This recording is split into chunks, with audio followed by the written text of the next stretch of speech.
ഇന്ന് പൊന്നിൻ ചിങ്ങമാസത്തിലെ തിരുവോണമാണ്. തിരുവോണം എന്ന് പറയുന്നത് നമ്മുടെ മലയാളികൾ എവിടെ ഉണ്ടെങ്കിലും അവരുടെ ഉത്സവമാണ്. ലോകത്ത് മുഴുവൻ മലയാളികളുണ്ട്. എല്ലായിടം എവിടെയൊക്കെ ഉണ്ടോ അവിടെ എല്ലാം അവർ ഈ നന്നായിട്ട് ഓണം ആഘോഷിക്കുന്നുണ്ട്. അപ്പോൾ എനിക്ക് വിദേശത്തു നിന്നുള്ള ഒരുപാട് സുഹൃത്തുക്കളുണ്ട്, അമേരിക്കയിലും സ്വിറ്റ്സർലൻഡിലും ഒക്കെ ഉള്ള. അവരൊക്കെ എന്നൊക്കെ പറഞ്ഞാൽ സ്വിറ്റ്സർലൻഡിലാണെങ്കിൽ ഞാൻ ജോർജിനെ ഒരു 2-3 ദിവസം മുമ്പ് വിളിച്ചപ്പോൾ ജോർജ് ഓണാഘോഷത്തിൻ്റെ തിരക്കിലാണ്. അവിടെ വലിയ ആഘോഷം അവിടെ നടക്കുകയാണ്. സദ്യയൊക്കെ വെച്ച് ഓരോരുത്തർ കോൺട്രിബ്യൂട്ട് ചെയ്ത് സദ്യയുടെ ഐറ്റംസ് ഒക്കെ വെച്ച് അവർ സദ്യയൊക്കെ നടത്തുകയാണ്. ഏതായാലും നമുക്ക് എവിടെയൊക്കെ ആയാലും ഏത് ലോകത്തായാലും ശരി, മലയാളികളുടെ ഒരു വലിയ വികാരമാണ് ഓണം എന്ന് പറയുന്നത്. അതിനെ മറക്കാൻ പറ്റുന്നതല്ല. വർഷത്തിൽ എത്ര ബുദ്ധിമുട്ടുണ്ടെങ്കിലും എന്തൊക്കെ കഷ്ടപ്പാടുണ്ടെങ്കിലും ആളുകൾ ഓണം ആഘോഷിക്കും, മലയാളികൾ. അപ്പോൾ ഞാനും ചെറിയൊരു വിധത്തിൽ ഞങ്ങളും ഓണം ആഘോഷിക്കുന്നുണ്ട്. ആഘോഷം ഒക്കെ സദ്യയൊക്കെ രാവിലെയൊക്കെ എഴുന്നേറ്റുണ്ടാക്കി എല്ലാം റെഡിയാക്കി വെച്ചിട്ടുണ്ട്, ഇനി കഴിച്ചാൽ മതി, ആ രീതിയിലാണ്. ഏതായാലും എല്ലാ മലയാളികൾക്കും ഞാൻ ഒരു വളരെ സമ്പൽ സമൃദ്ധിയുടെ ഒരു ഓണം ആശംസിക്കുകയാണ്. ആ ഓണം നല്ല രീതിയിൽ നമുക്ക് ആഘോഷിക്കാം. ഈ ഓണത്തിന് ഉള്ളതെന്ന് പറഞ്ഞാൽ ജാതിയോ മതമോ ഒന്നും ഓണത്തിന് കാര്യമില്ല. ഒരുപാട് പേര് വിളിച്ചിട്ട് ഇതിൻ്റെ ഇടയിലൊക്കെ ഓരോന്നൊക്കെ അങ്ങ് വിളിച്ച് പറയുന്നുണ്ട്. അത് ബോധമില്ലാതെ പറയുന്നതാണ്. വർഗീയതയൊന്നും ഇതുമായിട്ട് കൂട്ടിക്കലർത്താക്കത്തില്ല. ഓണം ഹിന്ദുക്കളുടെ ആഘോഷമൊന്നുമല്ല, യഥാർത്ഥത്തിൽ മലയാളികളുടെ ഒരാഘോഷമാണ്. മലയാളികളുടേതാണ് പൊന്നോണം. ഈ ഓണം എല്ലാവർക്കും ഉള്ളതാണ്.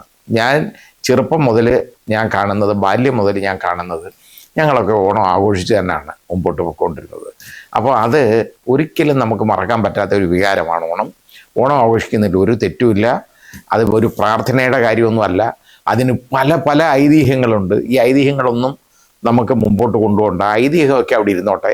ഓരോ ഐതിഹ്യവും അവരവർക്ക് വേണ്ടി ഉണ്ടാക്കുന്ന ഐതിഹ്യങ്ങളുണ്ടാവും.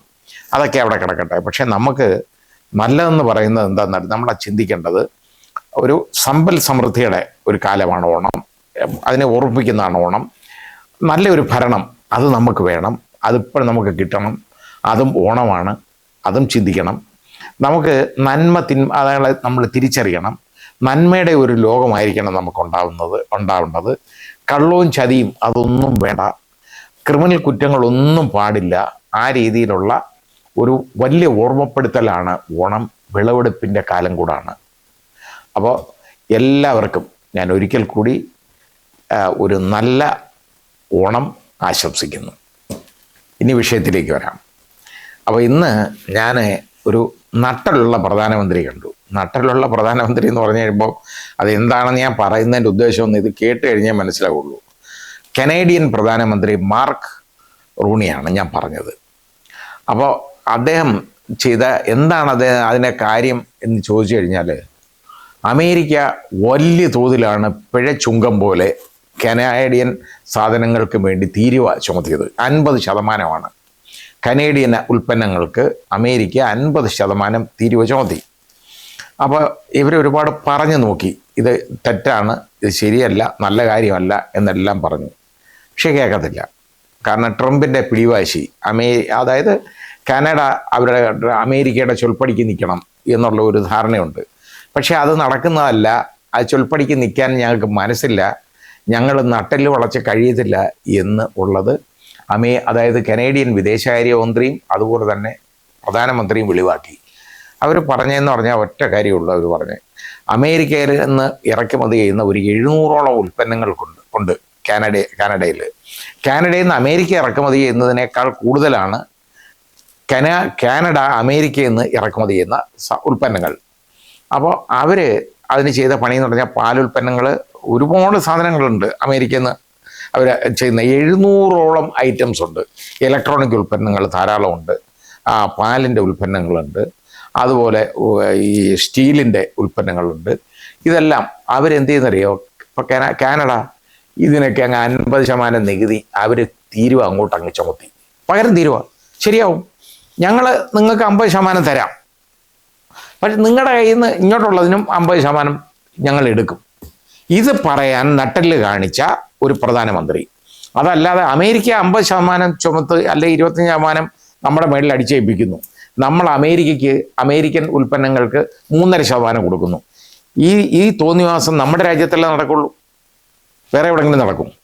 അതാ ഞാൻ പറഞ്ഞ നട്ടലുള്ള ഒരു പ്രധാനമന്ത്രി ഞാൻ കണ്ടു സ്റ്റൂപ്പ് ചെയ്യത്തില്ല. സ്റ്റൂപ്പ് ചെയ്യേണ്ട കാര്യം എന്താണ്? ഇന്ത്യൻ പ്രധാനമന്ത്രിക്ക് യഥാർത്ഥത്തിൽ അമേരിക്കൻ പ്രസിഡന്റിന്റെ മുമ്പിൽ, അതായത് ട്രംപിന്റെ മുമ്പിൽ കുനിയേണ്ട കാര്യമുണ്ടോ? കാരണം ഇന്ത്യയിലെ ഇത്രയും 165 കോടി ജനങ്ങളാണ് ഇന്ത്യയിലുള്ളത്. ഇതിൻ്റെ പകുതി പോലും അമേരിക്ക കാണത്തില്ല. അപ്പം അത്രയും ജനങ്ങളുടെ പ്രധാനമന്ത്രിയാണ് നമ്മുടെ പ്രധാനമന്ത്രി. അപ്പം ശക്തമായ തീരുമാനങ്ങൾ ഇതുപോലെ എടുക്കണം. എടുത്തേ പറ്റൂ, അല്ലാതെ എടുത്തില്ലെങ്കിൽ നമ്മൾ എവിടെ പോയി നിൽക്കും? ഒരിക്കലും നമുക്ക് ന്യായീകരിക്കാൻ പറ്റാത്ത പ്രവൃത്തികളാണ് അമേരിക്കയുടെ കയ്യിൽ നിന്ന് വന്നുകൊണ്ടിരിക്കുന്നത്. ഒരുപാട് രാജ്യങ്ങളുടെ മുകളിൽ അനാവശ്യമായി കുതിര കയറുക, ലോക പോലീസ് കളിക്കാൻ പോവുക. ഇപ്പോൾ കളിച്ച് ഇപ്പോൾ ഏതായാലും ഒരു പരുവമായി, ഒന്നുമില്ല അവിടെ. സാമ്പത്തിക ശേഷി വളരെ അങ്ങ് ഡൗണായി. ഏറ്റവും കൂടുതൽ കടം ഉള്ള രാജ്യം അമേരിക്കയായിട്ട് മാറി. അപ്പോൾ ആ രീതിയിലേക്ക് പോയിക്കൊണ്ടിരിക്കുക കാര്യങ്ങൾ. അവരെ വളരെ ബുദ്ധിമുട്ടിലാണ്. മാത്രമല്ല, ഏതെങ്കിലും മതി എന്താണ് ചെയ്യുന്നതെന്നുള്ളത് ട്രംപിന് അറിഞ്ഞൂടാ. ട്രംപ് രാത്രി ഉറങ്ങാൻ കിടക്കുമ്പോൾ ആലോചിച്ച് വയ്ക്കുന്ന കാര്യങ്ങളല്ല ഉണർന്നെണീക്കുമ്പോൾ പറയുന്നത്, അന്നേരം തോന്നുന്നതാണ് കാര്യം. അതാണ് അദ്ദേഹത്തിൻ്റെ വിദേശ നയമൊക്കെ ആ സമയത്ത് തോന്നുന്നതാണ്. ഇത് ഒരുപാട് രാജ്യങ്ങളെ ഇതേപോലെ ഇരുന്നു. ഒരു ദിവസം ഒരു വെളിപാടുണ്ടായി, ഹോർമോസ് അമേരിക്കൻ ടെറിട്ടറിയുടെ ഭാഗമായിട്ട് പ്രഖ്യാപിക്കണമെന്ന്. പ്രഖ്യാപിച്ചു. അപ്പോൾ ഞാനിനി ഭയക്കുക നമ്മുടെ ഇന്ത്യയൊക്കെ എന്നാണ് ഇനി അയാൾ അമേരിക്കൻ ടെറിട്ടറിയുടെ ഭാഗമായിട്ട് പ്രഖ്യാപിക്കുന്നതെന്ന് അറിയാൻ വയ്യ. ആ രീതിയിലായി. കാരണം അത് ഏതെങ്കിലും രാജ്യത്തെ അധിനിവേശം എന്ന് പറയുന്നത് അമേരിക്കയുടെ ഏതാണ്ട് അവകാശം പോലെയാണ് അവർ കൊണ്ടു നടക്കുന്നത്. ഇപ്പോൾ വെനിസ്വേല നമ്മൾ കണ്ടതാണല്ലോ. ആ രാജ്യം ഒരു രാജ്യത്തെ മുഴുവനായിട്ട് നശിപ്പിച്ചു. ആ രാജ്യത്തെ, കാരണം എന്താ കാര്യം? എണ്ണ അവിടെ ഉള്ളതുകൊണ്ടാണ്. അങ്ങനെ എണ്ണ ഉള്ളതുകൊണ്ടാണ് ഇറാൻ്റെ മുകളിലോട്ട് കുതിര കയറാൻ പോയത്.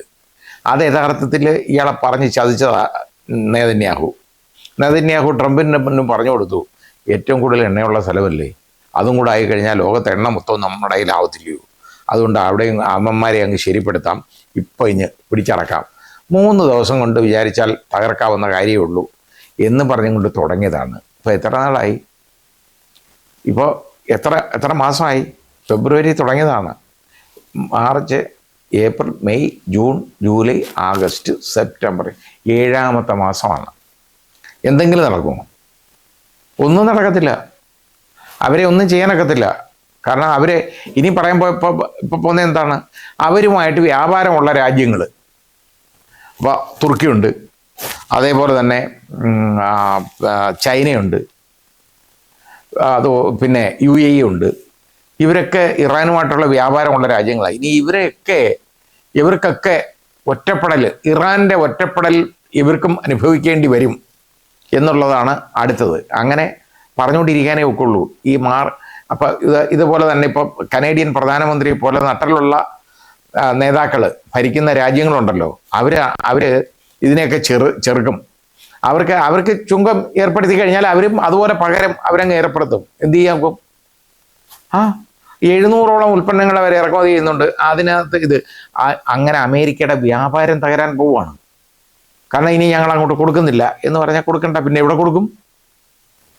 ഈ തോന്നിവാസം കാണിച്ചാൽ നമ്മുടെ ഉൽപ്പന്നങ്ങൾക്കൊക്കെ ഇഷ്ടം പോലെ ചുമത്തുക. എന്നിട്ട് അവിടെ ആ രീതിയിലുള്ള ഒരു കാഴ്ചപ്പാടാണ് ഇപ്പം വന്നുകൊണ്ടിരിക്കുന്നത്. അതിൽ നിന്നൊക്കെ യഥാർത്ഥത്തിൽ ട്രംപ് മാറേണ്ടതല്ലേ?